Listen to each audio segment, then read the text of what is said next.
दोस्तों आज हम आपको नन्ही जलपरी की कहानी सुनाने जा रहे हैं। बहुत गहरे समुद्र में समुद्री राजा का महल था। वो अपनी बेटियों और बूढ़ी माँ के साथ रहता था। राजा का अपना बेहद खूबसूरत महल था और वो अपनी बेटियों से बहुत प्यार करता था। सबसे ज़्यादा प्यार वो अपनी सबसे छोटी बेटी से करता था।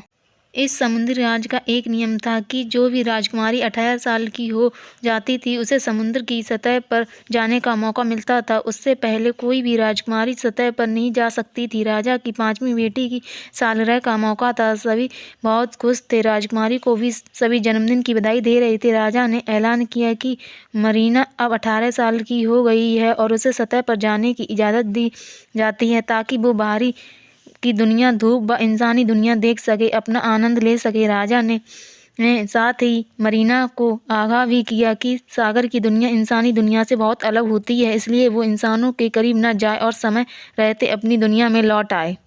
यह सुन सबसे छोटी राजकुमारी ईवा भी सतह पर जाने की जिद करने लगी, लेकिन राजा ने साफ इनकार कर दिया क्योंकि वो 18 साल की नहीं हुई थी। ईवा बहुत दुखी हुई। उसे बेसब्री से अपने 18वें जन्मदिन का इंतजार था। ईवा बेहद खूबसूरत थी और इसकी सबसे बड़ी खासियत यह थी कि वो बेहद दयालु थी। समंदर के सभी जीवों से उसे प्यार था। यही वजह थी कि वो सबकी प्यारी थी।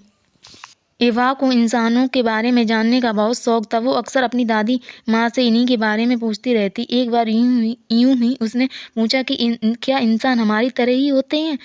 दादी ने बताया कि उनके पैर होते हैं जबकि हमारे पैर नहीं होते। मछलियों की तरह हमारे शरीर की बनावट होती है। इंसान बहुत प्रदूषण फैलाते हैं और वो 100 साल तक जीते हैं।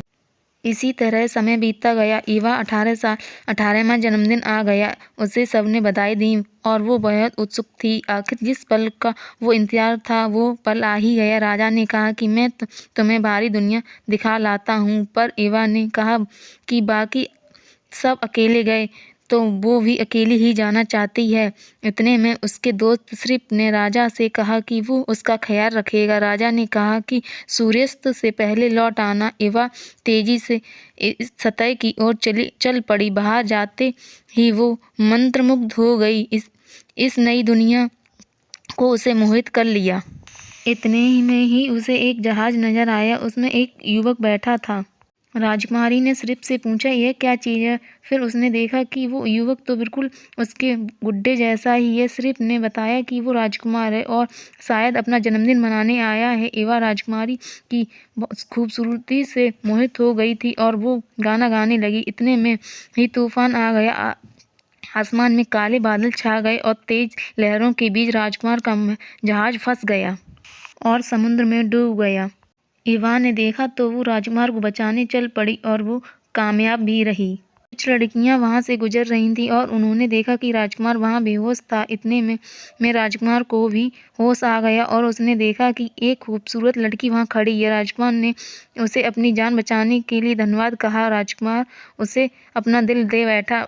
उस लड़की ने भी सच नहीं कहा। ईवा ने यह सब देखा। श्रिप ने कहा वो लड़की झूठा श्रेय ले रही है, पर ईवा ने कहा कोई बात नहीं, राजकुमार की जान बच गई। वो इसी से खुश है। सूर्यास्त होने को था और दोनों वापस समंदर में लौट आए। दोस्तों अगला पार्ट देखने के लिए हमारी वीडियो को लाइक एंड सब्सक्राइब जरूर कीजिए।